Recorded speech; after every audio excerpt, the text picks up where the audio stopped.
के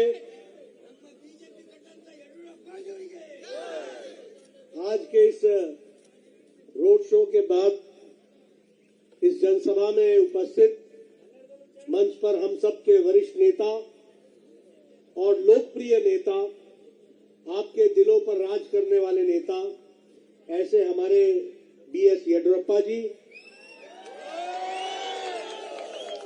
हमारे प्रदेश के अध्यक्ष श्री नलिन कटील जी, जो हमारे संसद में साथी हैं, आपके लोकप्रिय नेता और कर्नाटक सरकार में मंत्री श्री माधुस्वामी जी, श्री आर अशोक जी, जो कर्नाटक सरकार में मंत्री हैं, हमारे श्री नारायण स्वामी जी, विधानसभा में चीफ विप, हमारे लोकसभा में साथी और बंगलौर से सांसद श्री पीसी मोहन जी, और हमारे एक्स एमएलए सुगाड़ू शिवन्ना जी और रविशंकर जी, हमारे जिला अध्यक्ष, सम्मानित मंच और इतनी बड़ी संख्या में यहां पर एकत्र आए देवी और सज्जनों, हमारे सज्जन वृंद और मीडिया के मेरे साथी, प्रिंट मीडिया और इलेक्ट्रॉनिक मीडिया के साथी, मैं बीच में ही आपके साथ मुखातिब हुआ हूं क्योंकि बंगलौर में एक अगली मीटिंग है और मुझे वहां पहुंचना है, इसलिए कम समय में अपनी बात को मैं आप सबके बीच में रखूंगा। ये जो मैं इतनी गर्मी में और इतने धूप में जो मैं जोश आप लोगों में देख रहा हूं, जो मैं उत्साह देख रहा हूं, जब मैं येडियुरप्पा जी का नाम लेता हूं, जब मैं मधुस्वामी का नाम लेता हूं,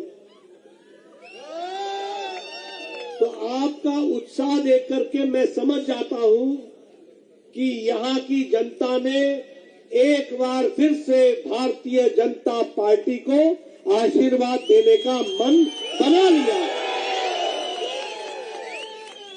मित्रों, ये जो आपने मन बनाया है, ये बहुत सही बनाया है।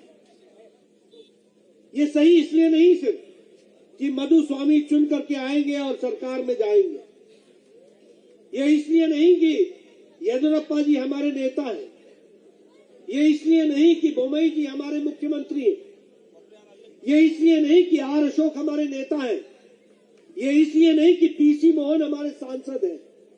आपने ये जो निर्णय लिया है, मैं आपसे कहना चाहूंगा, ये हमारे लिए नहीं, ये कर्नाटक के विकास के लिए जो आपने निर्णय लिया है, इसके लिए मैं आपको धन्यवाद देता हूं। इसमें कर्नाटक का हित है। आप बताइए, यही भारत 2014 से पहले कैसा भारत था? 2014 से पहले ये भ्रष्टाचारी भारत था। भ्रष्टाचार में हम अग्रसर थे। याद करो, 2G, 3G, common games, wealth common games का जो घोटाला था वो, और तो और छोड़िए जीजा जी, यानी हर तरीके से भ्रष्टाचार। आज भारत अग्रगणी राज्यों में खड़ा हुआ, देश में खड़ा हुआ है कि नहीं खड़ा हुआ है? आज देश आगे बढ़ा है कि नहीं बढ़ा है? आज भारत मजबूती के साथ दुनिया के मंच पर अपने हक अदा कर रहा है, हिस्सेदारी अदा कर रहा है। ये बदलता भारत है। इसलिए मोदी जी ने भारत की राजनीति की संस्कृति बदल डाली। कांग्रेस के जमाने में क्या होता था? Corruption, commission, criminalisation, dynastic rule, परिवारवाद। मोदी जी ने विकासवाद को आगे बढ़ाया। डेवलपमेंट, डेवलपमेंट, डेवलपमेंट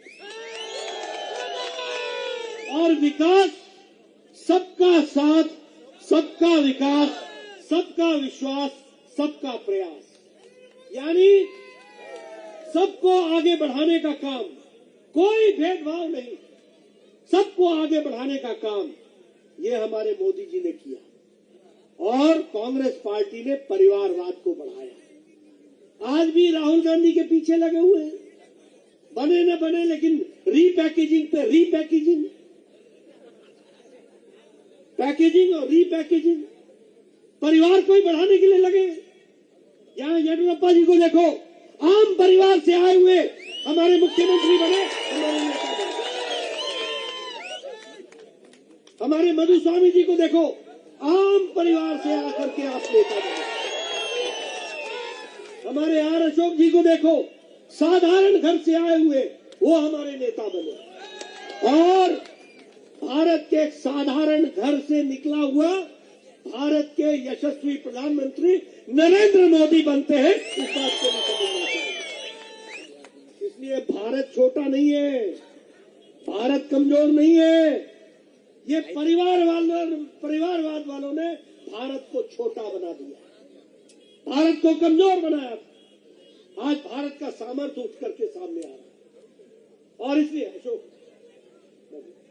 इसलिए मैं आपको बोलना चाहता हूं कि आप ध्यान में रखिए कि हमारा हित कोई व्यक्ति में नहीं है, हमारा हित कमल के निशान पर है। और कमल के निशान का मतलब है भारतीय जनता।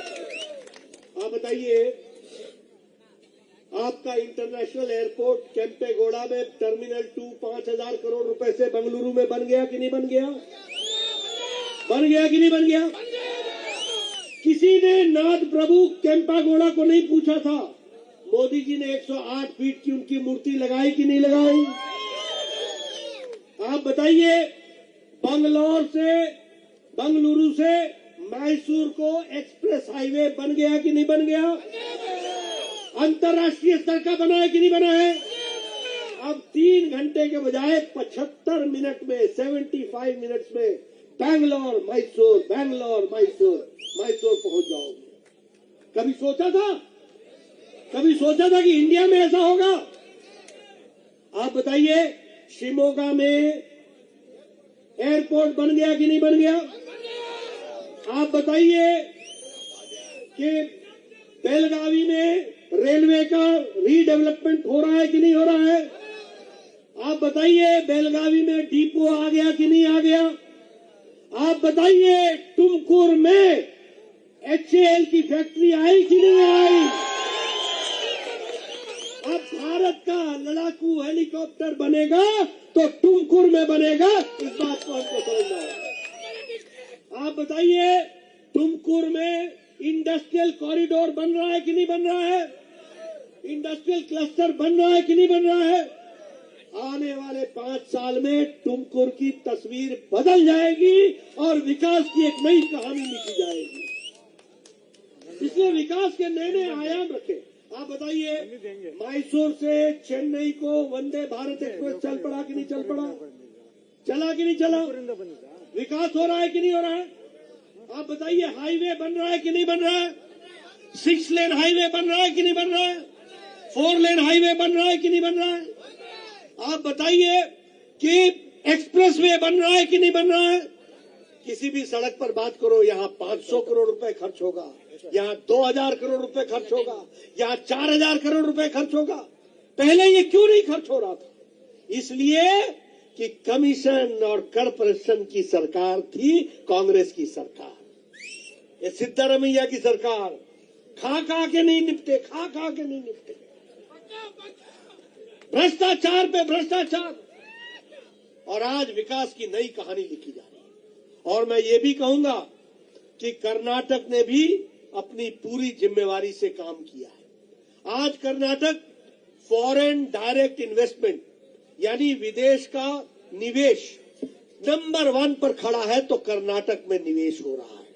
मैं कर्नाटक को इसके लिए बधाई देता हूं। उसी तरीके से इनोवेशन में कर्नाटक नंबर 1 पर है, स्टार्टअप में कर्नाटक नंबर 1 पर है। और अगर मैं भारत की बात करूं तो ऑटोमोबाइल में हमने जापान से ओवरटेक करके अब हम 3रे नंबर पर खड़े हैं। भारत की अर्थव्यवस्था जो 10वें नंबर पर थी, आज 5वें नंबर पर है और हमने ब्रिटेन को भी पछाड़ दिया है। ये आपको ध्यान में रखना होगा। अगर मैं मोबाइल की बात करूं, 97% मोबाइल अब भारत में मैन्युफैक्चर हो रहे हैं। ये जो एप्पल कंपनी है ना, नाम सुना है ना एप्पल का, अब एप्पल कंपनी भी वह भी भारत में बन रही है। अब एप्पल पर भी लिखा है मेड इन इंडिया।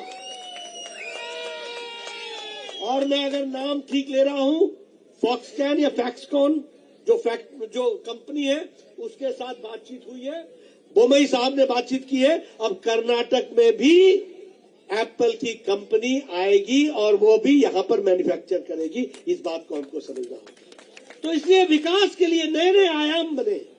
आप बताइए, प्रधानमंत्री गरीब कल्याण अन्न योजना से 80 करोड़ की जनता को भोजन मिल रहा है कि नहीं मिल रहा है?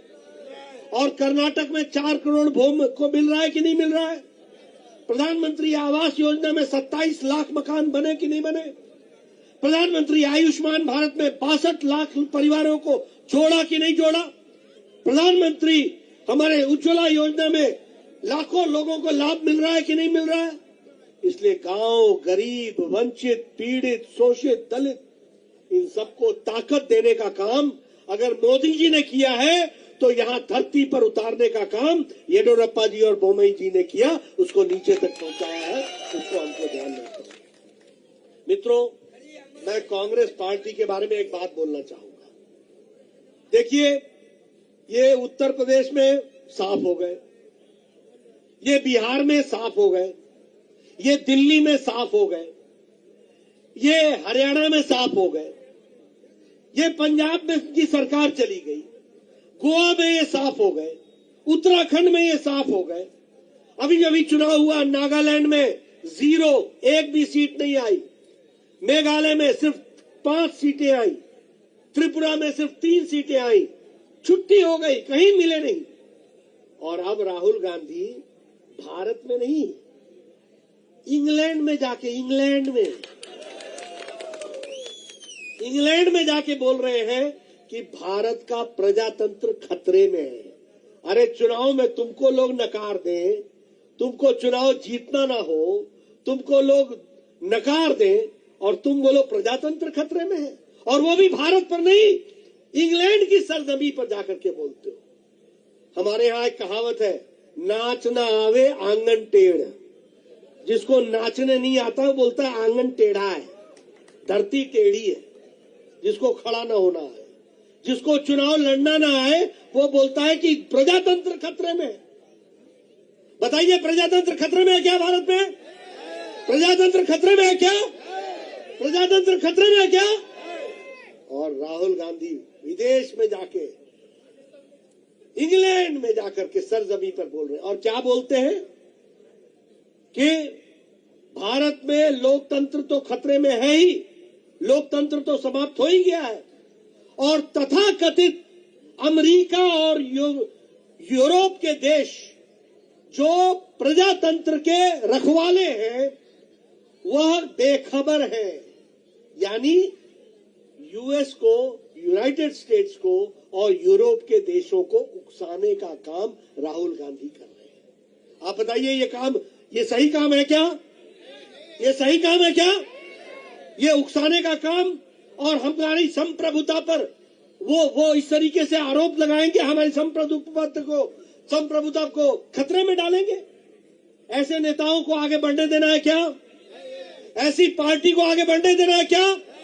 ऐसी पार्टी जिसको भारत के लोगों पर विश्वास नहीं है, ये 135 करोड़ भारत की जनता का राहुल गांधी ने अपमान किया है, इनको माफी मांगनी पड़ेगी, इस बात को हमको ध्यान में रखना है। मैं सही बोल रहा हूं कि नहीं बोल रहा हूं? मैं सही बोल रहा हूं कि नहीं बोल रहा हूं? उनको माफी मांगनी चाहिए कि नहीं मांगनी चाहिए? मांगनी चाहिए कि नहीं मांगनी चाहिए? ये ऐसे नेता हैं जो भारत में हार जाते हैं और विदेश में जाकर के दूसरे देशों को उकसाते हैं कि तुम आओ और भारत में दखल दो। किसी को भारत में दखल देने देंगे क्या हम? किसी को भारत में दखल देने देंगे क्या? ऐसी राजनीतिक पार्टियां और नेता हो गए, मानसिक रूप से दिवालियापन हो गए, मेंटली बैंकरप्ट, और इतने दुखी हो गए हैं कि शब्दों का भी ख्याल नहीं रखते, वाक्यों का भी ख्याल नहीं रखते। घटिया, असंयमित भाषा, जिसको बोलते हैं कि अनियंत्रित भाषा। क्या बोलते हैं? मोदी तेरी कब्र खुदेगी, मोदी तेरी कब्र खुदेगी। और यहां जनता बोलती है मोदी आपका कमल खिलेगा, आपका कमल खिलेगा। वो बोलते हैं मर जा मोदी, मर जा मोदी। और यहां हम सब बोलते हैं मत जा मोदी, मत जा मोदी, मत जा मोदी। ये हमको समझना पड़ेगा किस तरीके से क्या राजनीति ला करके खड़ी करती है। ऐसे राजनीतिक दल को कर्नाटक में पनपने दोगे क्या? ऐसी कांग्रेस पार्टी को आगे आने दोगे क्या? मैं सुनना चाहता हूं, पीछे से आने दोगे क्या? इनको घर बैठाना है कि नहीं बैठाना है? घर बैठाना है कि नहीं बैठाना है?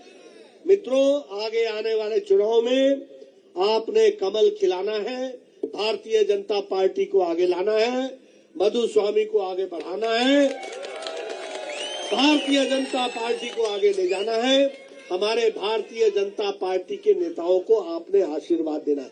बोलिए, आशीर्वाद देंगे? आशीर्वाद देंगे? आगे बढ़ाएंगे? कर्नाटक का विकास में योगदान करेंगे? भारत को आगे बढ़ाने में मोदी जी के नेतृत्व में उनका हाथ मजबूत करेंगे? उनको आप मजबूती प्रदान करेंगे? कमल के निशान को आशीर्वाद देंगे? देंगे? बहुत बहुत धन्यवाद। जय भारत, जय कर्नाटक।